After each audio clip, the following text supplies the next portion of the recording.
Whenever I gotta do a live recording for my YouTube channel, like I kind of have an unwind day, kind of somber, kind of chill, no TV, no music, little internet, and I just chill out before it's time for me to go meet the person. I'm just giving y'all a little insight by the way I do things as I create for my YouTube channel, and just sitting here today thinking about the woman I'm about to go face. I'm lost. I'm lost in emotions.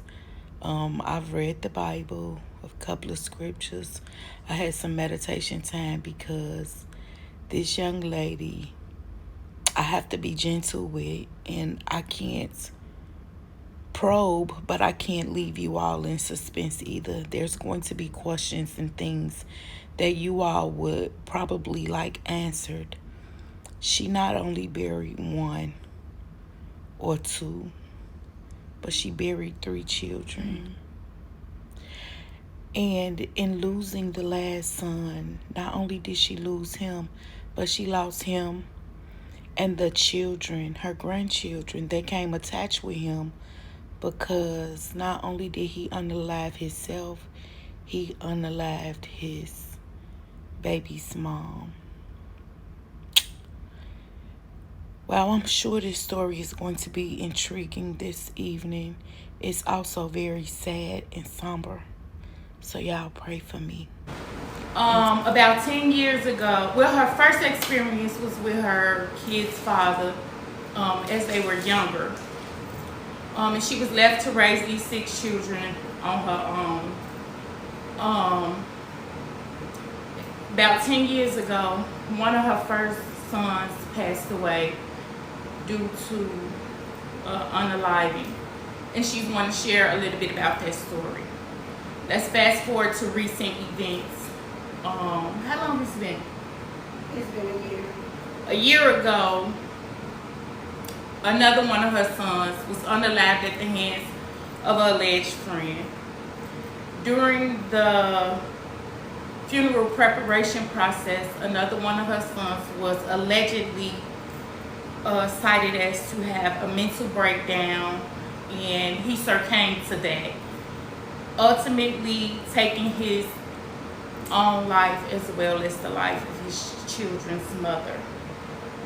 Some of these accusations aren't true, and today we're going to speak with the mother of all 3 boys, Dinah. Hey, Nisi. Hey. Thanks for joining me. Thank you for having me. So tell us a little bit about yourself. I'm a single mother. I'm from Gary. Everybody that know me know I'm from Gary. I moved to Minnesota in '93 with my kids. I lived there for a few years, and then we moved back to Indiana. And I moved to Indianapolis in '07, I want to say. So I've been here since 2007.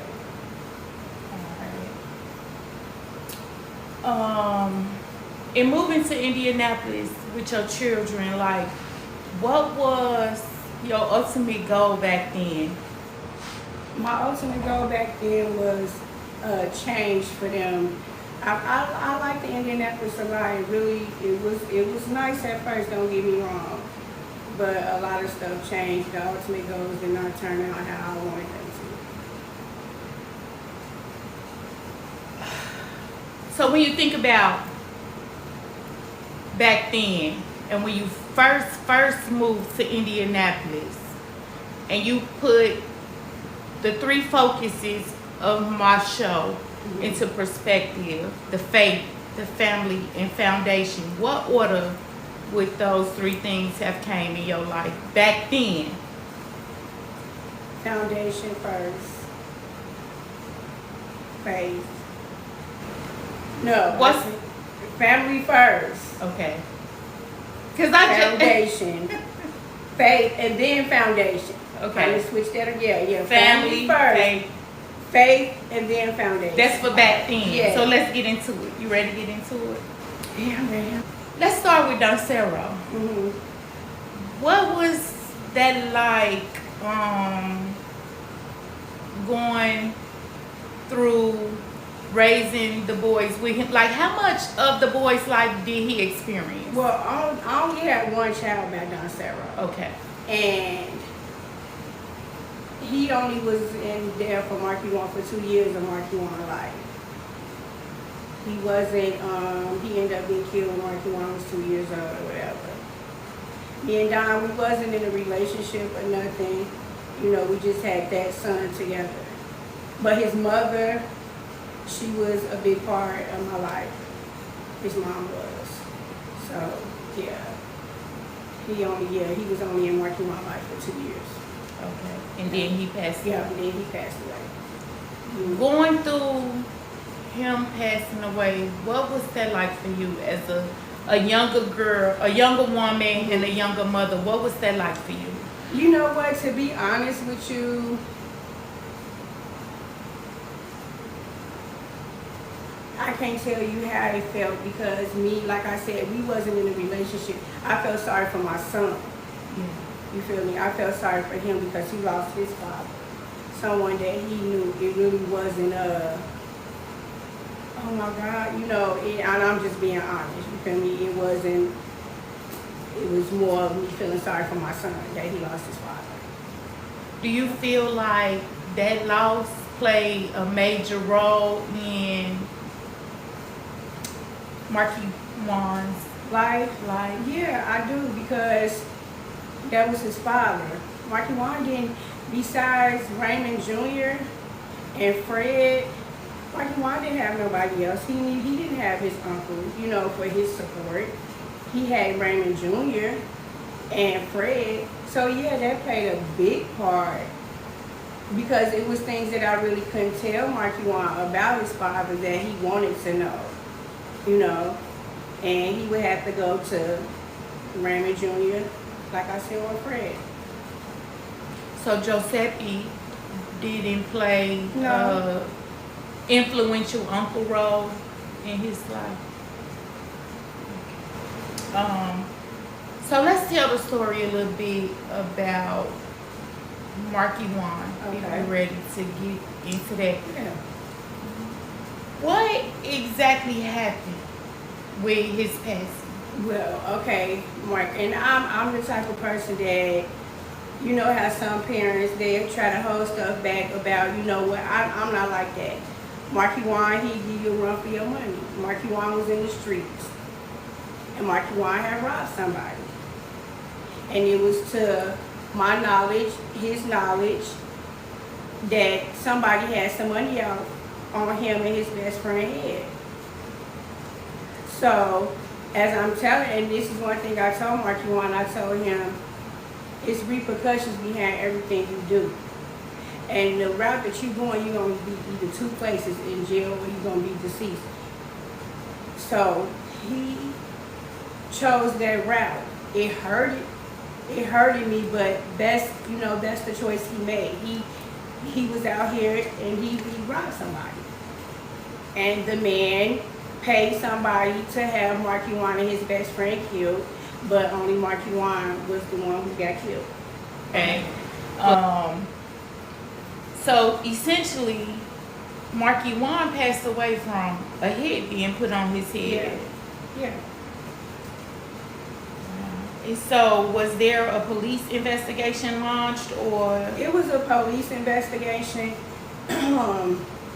up until March the 11th of 2014, when the young man whose house that Marky Juan was called to, which was a so-called friend also, he recanted his story.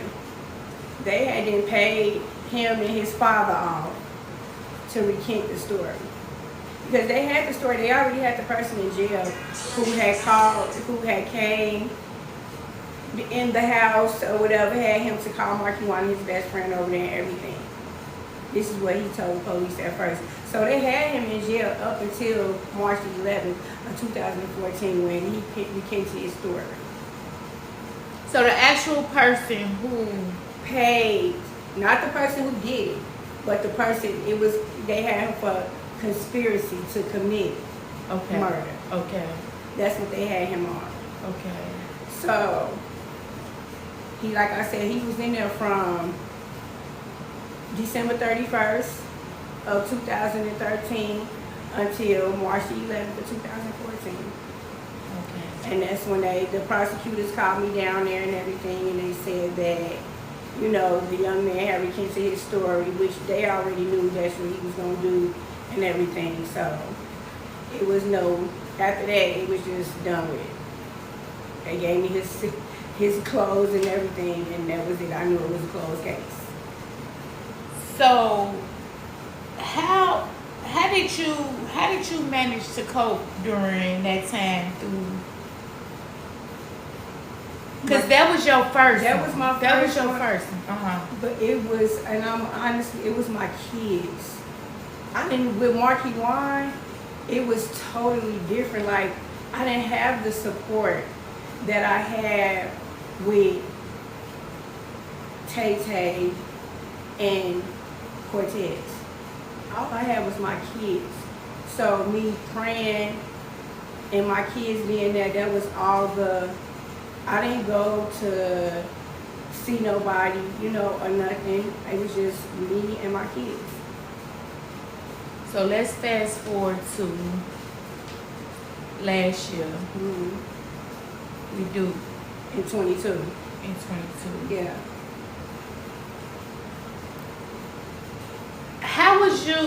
What was prior to the incident? Like, what was life like for all y'all? Like, it was everything cool? Was he getting into stuff? No, like he had just had a baby 6 days ago. We was we was a family. Like, Ma, you cooking today? You know, we doing 3 ways every day. At this time, Tavon and Cortez wasn't talking. But me as a mother, I didn't allow my kids to stay mad at each other because I always told them life's too short. So it was a little head bumping or whatever, but they was able to get over it a day before Cortez passed. But my family, we was good before Cortez passed. When you say Cortez is Duke. Yeah. Okay. Yeah. Okay. So the boys made up. They didn't make up, but they was able to text. Like Cortez had sent. So they was breaking the ice over Right. whatever it is they was Right. having this sibling rivalry Right. over. Right. Okay. And so, how was you notified that something had happened with Duke? So I was laying on the couch, and my daughter was in the room. She was working from home, and she just jumped up like, they said Duke man just got shot. You can say shot. Got shot in Abington. So I'm like, what? So we jumped up, grabbed our stuff, and I was calling Tavon as we getting on the highway because we got to pass him before we get to Abington. So I calls him, we grab him. We get to Abington, it's police, you know, and everything.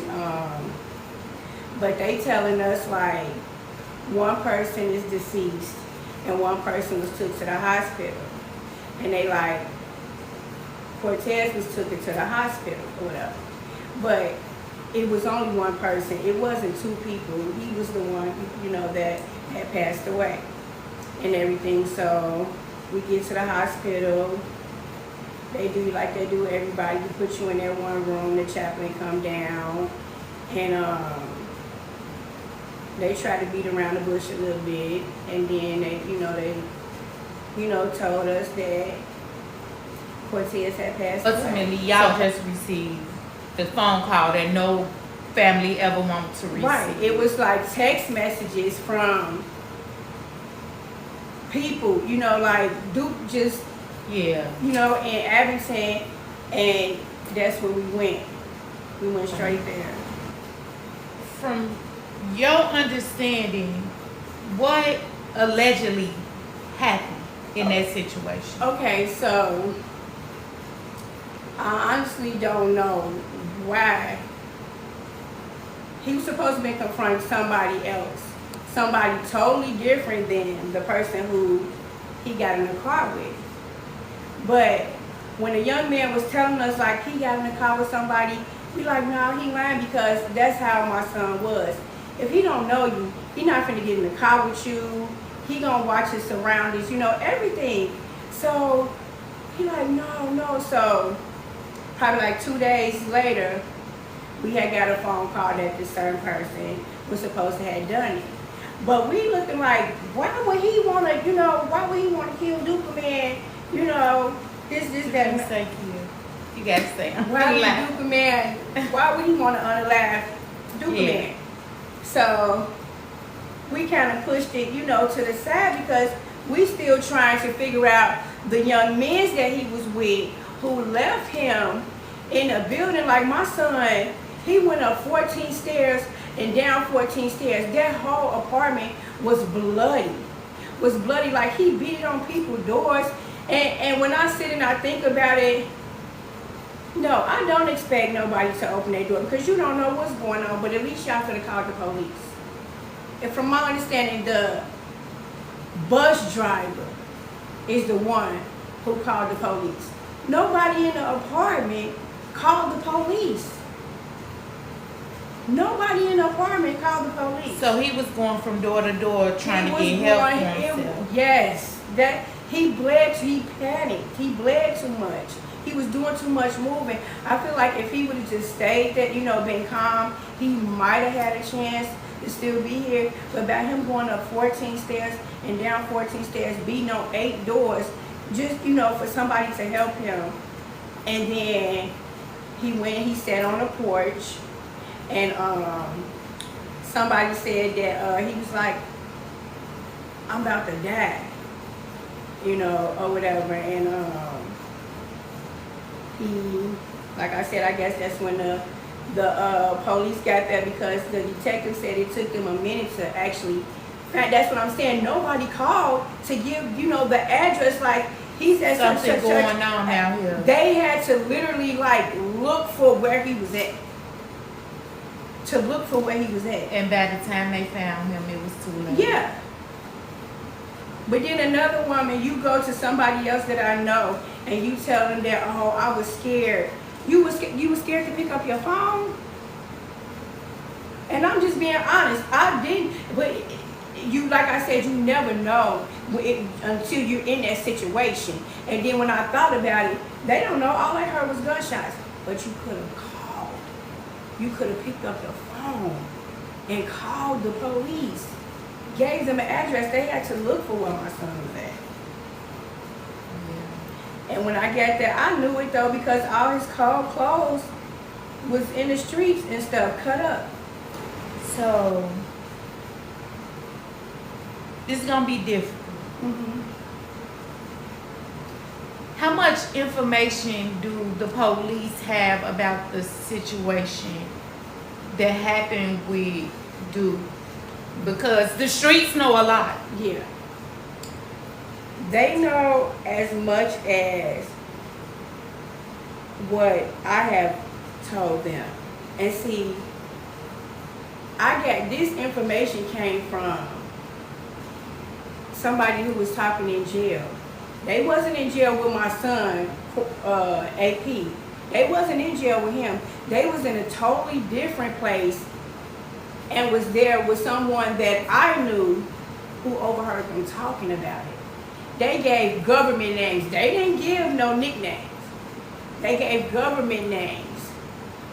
So them government names was the nicknames. Then after that, one of his friends that he grew up with called and was like, you know, that he was the one who had did it. He was hurt. He had just got out of jail. And he did that to Fat Duke. But like the police said, they can't go by hearsay. They needed them to come in. And I knew they wasn't going to come in.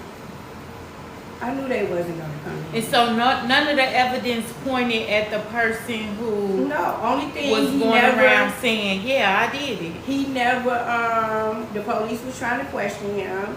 They never got to question him. And then he had sent me a text message like he didn't do that, and he was on an ankle bracelet. Well, I know about the system, and if you was on an ankle bracelet, GPS, they would have took you off. He would have, the detective would have been able to say such and such. He was on a GPS monitor. He was at this place at this time. It wasn't him. Yeah. Wow. So what's the status of Duke case right now? It's just an unsolved. Just an unsolved case. Homicide. Okay. And I know this is gonna be a hard one, but how did he appear to be dealing with the fact that Duke was gone? Because during this time, it was a lot of social media. I was in Houston, but from what I could see, out of all your children around you, out of all your family around you, even you,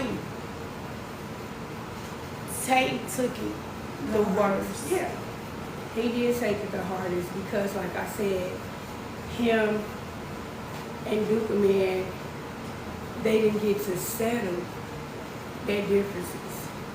And like I said, what I told him, life too short. My kids, we was tight. We're tight. It's always been us. No matter whatever we going through, it's always been us. So, and I told him, I said, and excuse my language, but I said, you don't let no bitch come between your brothers. Y'all brothers. Y'all need to nip that in the bud. Life too short. I told him it was 4 days before that happened. I told Duke 4 days before that happened to stay away from the person that he was with who had him over where he was at 4 days before it happened. So yeah, Tay took it real hard. He took it real hard. That's his baby brother. It's another brother that's gone that we gotta hold mama up. We gotta, he was my support. He was the one who was running up and down the road with me when Marky Juan got killed to make funeral arrangements for him. It was him. He's not my oldest. I have a 31-year-old son. But Tay was there. Now he got to do it again. So it's a picture. It was a picture circling around, and it's you and Tay at the casket, and you kissing Duke goodbye. Tay didn't leave that. You had to walk around him to see Duke Man. He stood at that casket from the time I walked in there. He moved out the way so I can see him, but he stood there that whole time. So, as we lead up to the incident with Tay and his children's mother, I want to send my deepest sympathy and condolences to her family as well as you. Yeah. During this time. So the word is that he lost it. He was stuck in the grief. The mental anguish was too much. The heartbreak overwhelmed him. He held her hostage in the house. He did her and immediately turned the weapon on himself and took himself. What's your version of what actually happened? Okay, so yes, Tay was overwhelmed, but he didn't hold. And it's not funny. It's just the stuff that they was making up. He didn't hold nobody hostage in the house. Tavon wasn't even supposed to be at home. He was at Cortez's house. He ended up getting Cortez's gun. Don't know nothing about guns. I don't know if he had it because he went to Abington when he got it. I don't know if him and my little brother was going to the dude house to question him what. I don't know. So, anyway, by this time, Duke's kid's mom called like, Tay took the gun. We immediately calls him. Like, why would you take that gun? He like, I'm on my way back over there now. I'm like, okay. In the midst of that, he gets a text message because him and his kid's mom did get into it on December the 16th. They did get into it. He said that he needed somebody to talk to. He was crying. He had woke up crying. He needed somebody to talk to, and she wasn't there for him. You know, whatever. So he was like, he snapped off. The police was called, but nobody was taken to jail. That's the first time the police ever been called. My son, he wasn't abused. He wasn't none of that. So she tell him she bringing him the kids. He like, are you sure? If not, I'm going back where I was at. Meaning he was going back to the Duke house. She said, yeah. He ended up catching an Uber home. But she didn't bring the kids to the next day. So, in the midst of that, I'm going to say, that was on a Monday when that happened to them. I'm going to say Saturday, I don't know if Tay called her friend, the girl she had been with the whole week or whatever, or she called him, I don't know. But she told Tavon everything that they had did prior to this week. Everything that they had did. So, at this time, once she come home, he asking her. Like the baby mother was out gallivanting. Right. Basically cheating, right. etc. He asking her, but she don't want, you know how it is. If you back, here go your kids, I'm up out of here. So. Were they together? Yeah. Oh, yeah. okay. That's why when they was like, oh, she was leaving him, this, that. Well, when did this occur? She just had cooked chicken Alfredo for me 3 days ago. Everything was good, so when?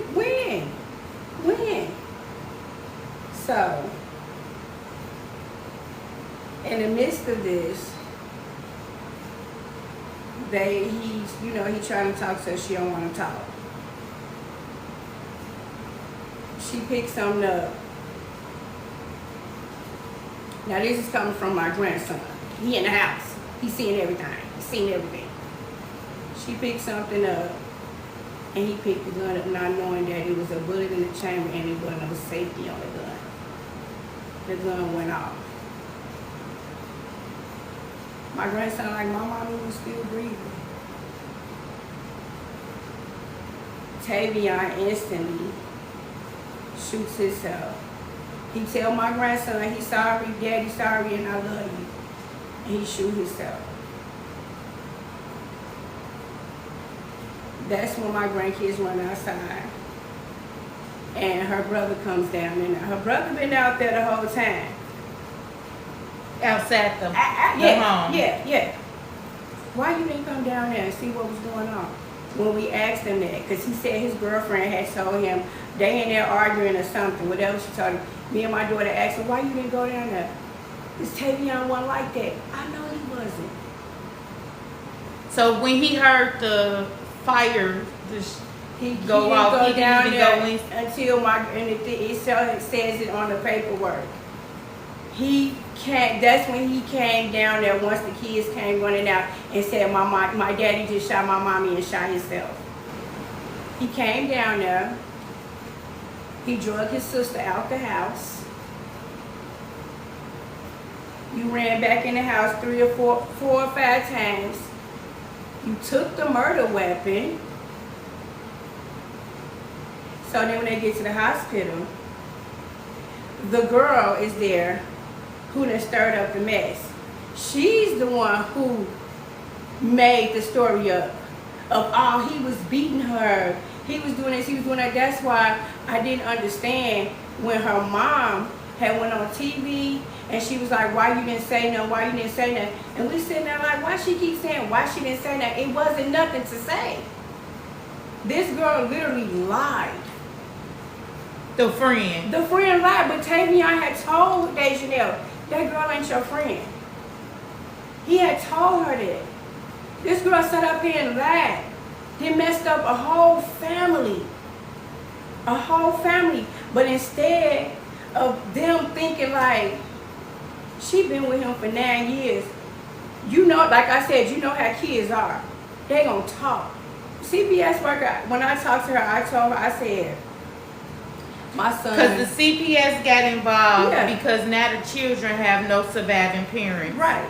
And they having a difficult time naming the next of kin. No, okay, so when that part happens, I guess the detective got into, because they didn't know that the kids was in the house or nothing, because you know, stuff like that, the kids were supposed to be taken straight from that home, you know, and to the advocacy right, center right. to be questioned. My grandkids was outside, shocked. When I pulled around that corner, I jumped out that car. I seen my grandkids. But her brother, you out there. It was still a declared crime scene when you got there? Yes. They was literally like, they was like, Nana. So I ran to them, they ran to me. I hugged them, and he trying to tell me, but I'm telling him, you know, I'm like, I'm sorry, y'all gotta go through this. Okay, come on, it's cold outside. I'm finna get them somewhere warm.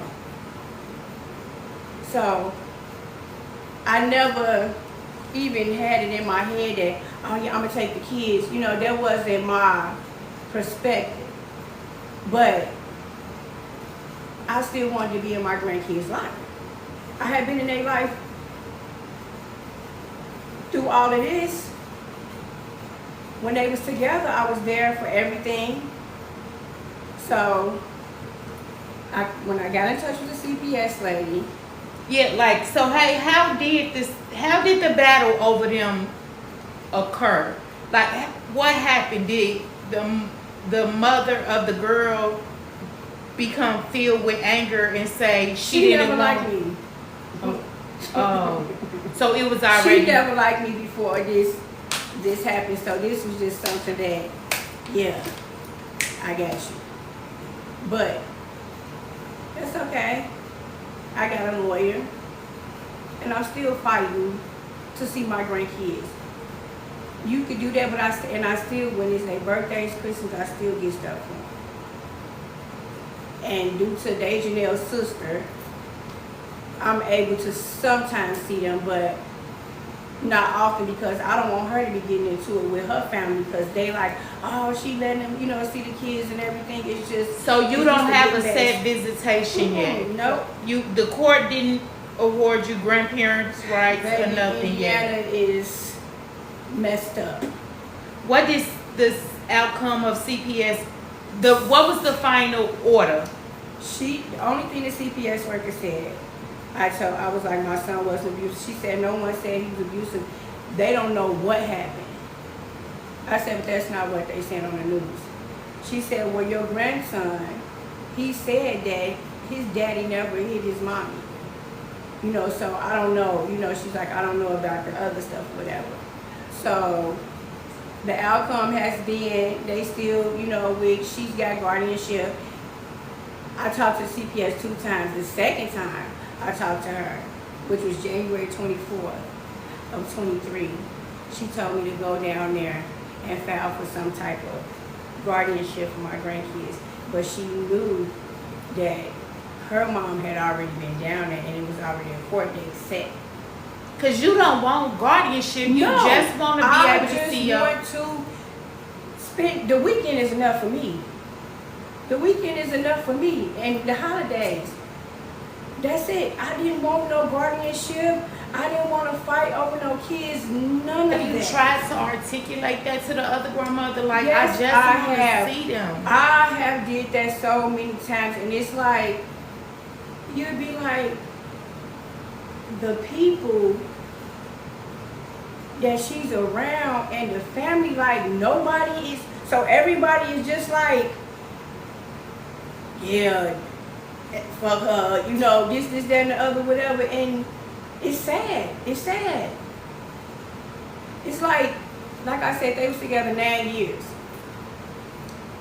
Y'all didn't never see nothing to, and I'm gonna keep it real with you, Dejanelle, she was a hard body. She wasn't going for that. She wasn't going for that. She wasn't going for taking no ass whoopings, excuse my language. But she wasn't. And if her mom would have had a relationship with her like she was supposed to, she would have knew that about her daughter. So they had a strange sort of relationship Yes. as well. But Yes. then when she passed away, she stepped in and took over. Mm-hmm. And now you just can't be a part of your grandkids' life at all. And it's sad. It's sad because when I see them kids, they be so happy. So happy to see me. So happy. Like who? I've never honestly, and I'm just being honest, and it's not everybody down here, but everybody that I done bumped into, oh baby, they ain't about to right. Oh, it was so many scenarios. Oh, he was throwing her out the window, and I'm just using that, you know, in general. This is what they were saying. Y'all don't even know my son. So you don't have a communication with the kids of the family, even barely the kids, it sound like. They had multiple people like sister, brother, best friend, cousin that stayed with them. Y'all ain't never seen none of this. So I remember during the time it was all on the news and it was everywhere. Mm-hmm. And you know how like if you go onto a blog, you can see comments from people in the community, Mm-hmm. people who know you, people who know them. Mm-hmm. And it was a lot of chatter about you as a mother. Mm-hmm. And you was in this dance 3 times in a row based Mm-hmm. on how you raised the children. But that's What my do you thing. say to that? Baby, I was a good mother. I raised half of them kids. Dejanel's brother, I raised him before I even knew. I've opened my door to so many people, it don't make no sense. I've opened my door to plenty of people. I've always been a mother to my kids. But the people who was saying it was her family. Mm-hmm. Mm-hmm. That's who was saying it. Mm-hmm. So, them was the ones that wasn't getting the love. Because my kids got plenty of love. That's why it didn't bother me. You didn't see me on there really going back and forth with No, them. I For never what? seen. And you know me. Why would I go back and forth with something? Because I knew my son. I knew my son. Half of the people that was talking, they was getting bumped upside their head every day by a dude. But y'all sitting up here want to talk about something that y'all don't know nothing about. Y'all going about something about somebody that y'all don't even know. Only Dejanel knew her. Y'all didn't even know the so-called friend. But do you think anybody was an adult who reached out like, let's talk? One person, her father. What was that conversation like?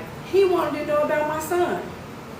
He wanted to know how my son was because he said when he met my son was nothing like they tried to portray him to be. And I told him. And I just like I said, what I just said about his daughter, that's the same thing I said to him. She wasn't going for that even if he was. Yeah. She wasn't. Dejanel wasn't.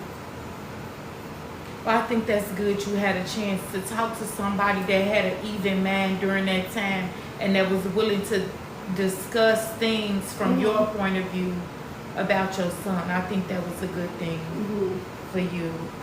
If you could do anything different as a mother with the boys, what would it be? I wouldn't move to. It's crazy because as I'm on this journey with mothers who've been through not just this type of tragedy, but other similar tragedies, any type of, because the theme is tragedy to triumph and healing through your broken place.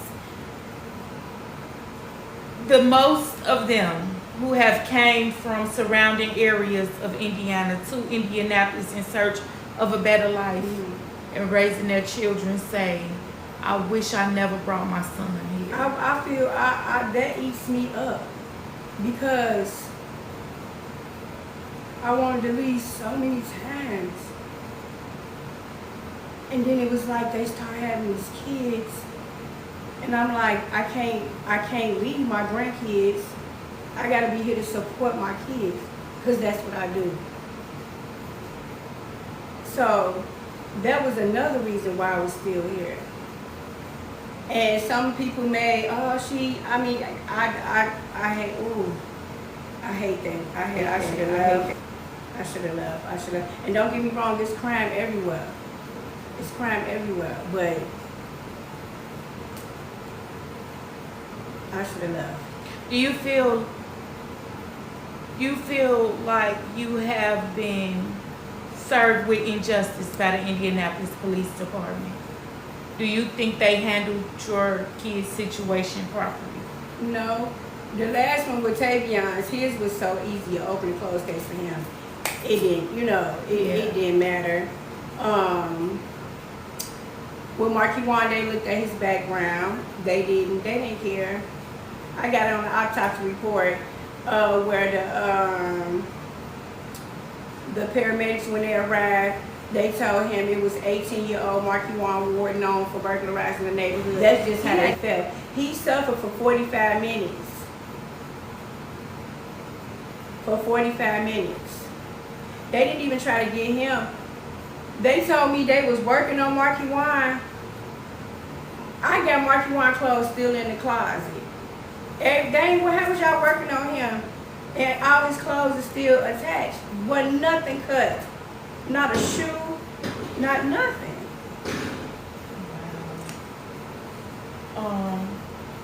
How are you now?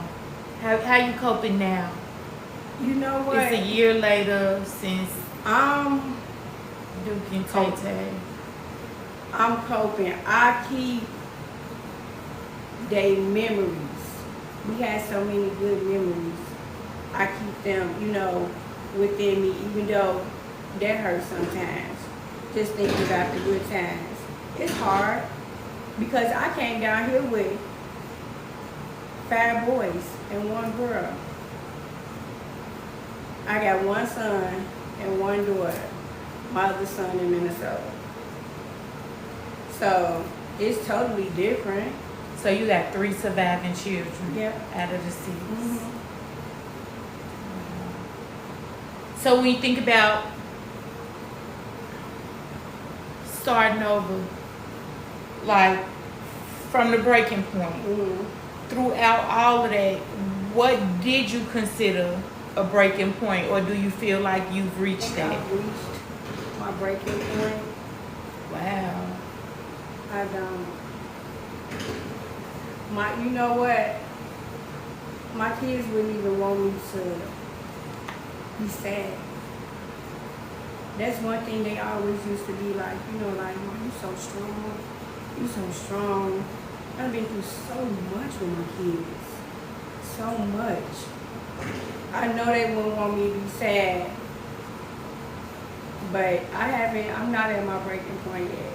You know what I see though? I see how a lot of mothers come to terms with this situation. I see it all over you. You don't gotta worry no more about where they at and what they doing. That's what I see over you. It's like no more stress, no more like. It took a toll on me though with my health. Like, I have heart congestive failure. I've been in the hospital like every 2 weeks. I can barely breathe at sometimes. I have blood clots on my heart. I take 6 different medications. Before all this happened, I was healthy. I wasn't taking nothing. So let's have some fun. Okay. Let's have some fun. So this is my little jar of words, and I like to have everybody pick 5 of these out. Okay. Okay. So pick 5. Yeah.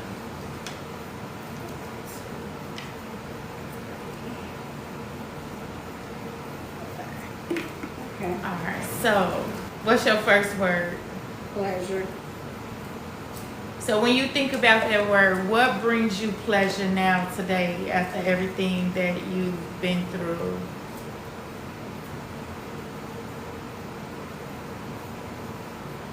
Seeing my grandkids. Seeing my grandkids. Yeah, even if it's for a little while, Yeah, that's even enough. if it's just on a FaceTime with them, that makes my day. Yeah. And It's okay.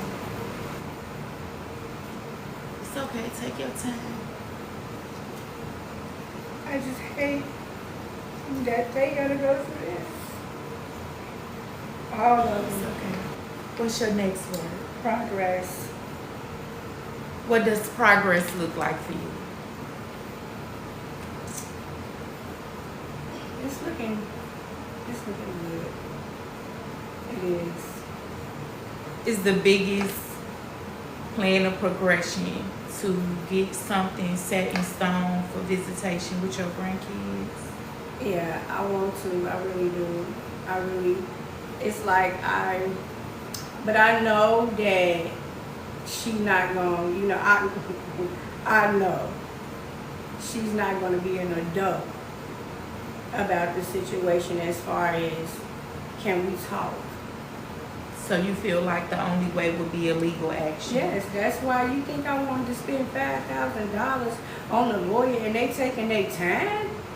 I didn't want to do that. That money could have been spent on them kids. Yeah. That money could have been spent right on them kids.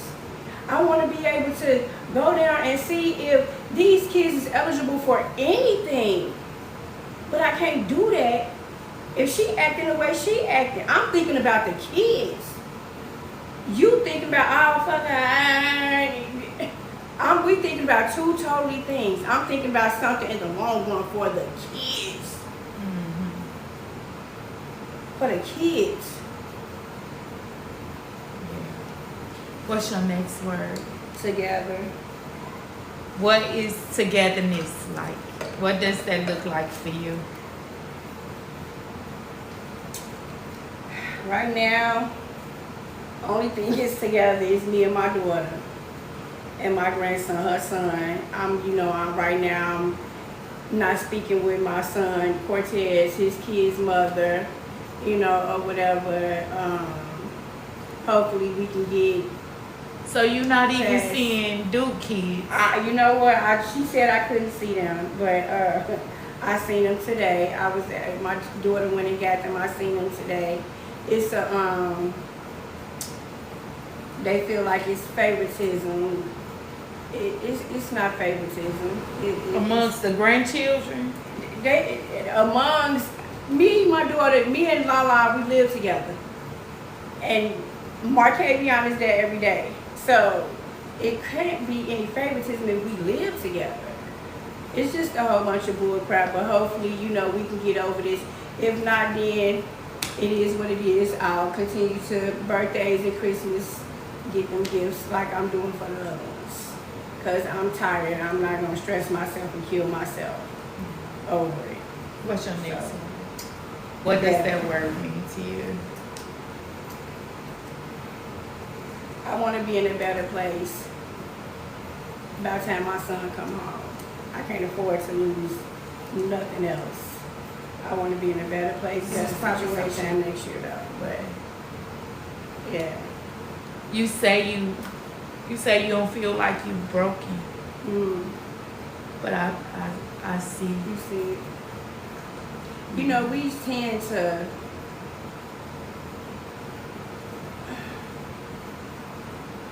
deny a lot of stuff. That's what I'm gonna say. So if you see it, then hey. I see it in your eyes because I know what being broken feel like. And I know what it feel like to have being in a broken place. And I know that when you in a broken place, you so tender that all you want to do is to protect what it is you thinking and what it is you feeling. Mm-hmm. I'm just to advise you to explore the only way you're going to heal is to actually feel what it is you're feeling and explore your broken place.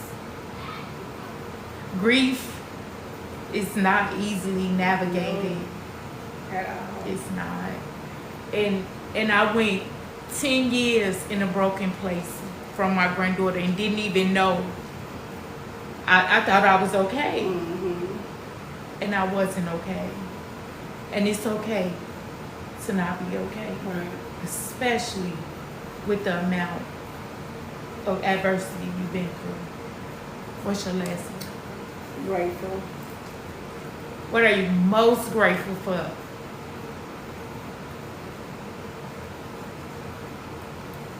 The kids that I have left.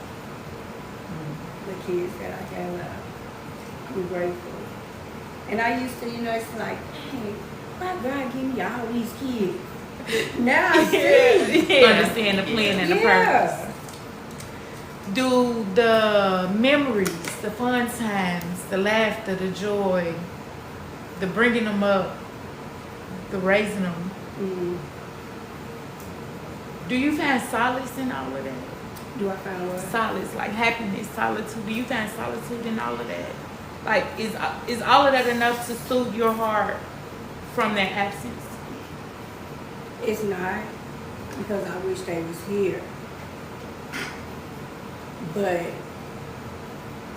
it's just something that, I can look back on and smile. Like, I remember that day. I remember, like, I can look at a picture that I took with them or whatever, and you start laughing because we enjoyed that day. Like that picture of me on my birthday with both of them. Mm-hmm. I hadn't did nothing since Marquand passed. They literally made me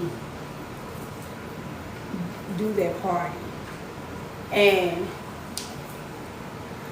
Duke was into his kid's mom had said something to make him mad to where he was looking, the way he looked on the picture. And Tay Tay was trying to get his smile right or whatever. So it's a lot, and some of the pictures that I can just look back and just bust out laughing like, man.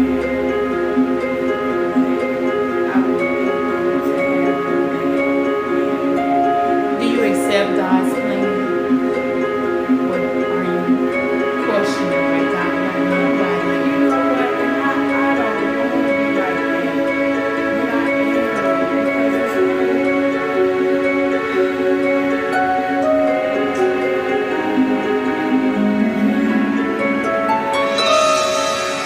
I just don't understand. I don't like. My heart just. I don't understand. Like I just don't. I'm like, especially with Sylvia. That's the one that hit me the most. Because this is the one that never gave no problems. Never no only thing. If you don't borrow something from me, you're not gonna get back that payday. That you say you don't give it to me. You might have to wait till tax time, but you gonna get it back eventually. Just stuff like that. I just miss my kids so much. It's just like, So if I had to ask you the three foundations about which my podcast is built on, thinking about all that you went through and thinking about faith, family, and foundation with the water challenge.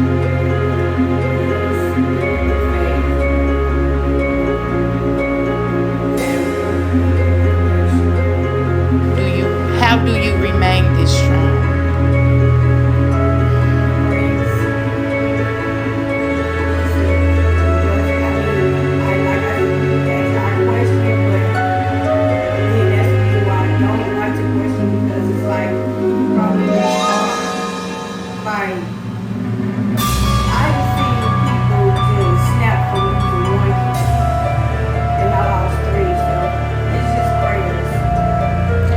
Will you relocate?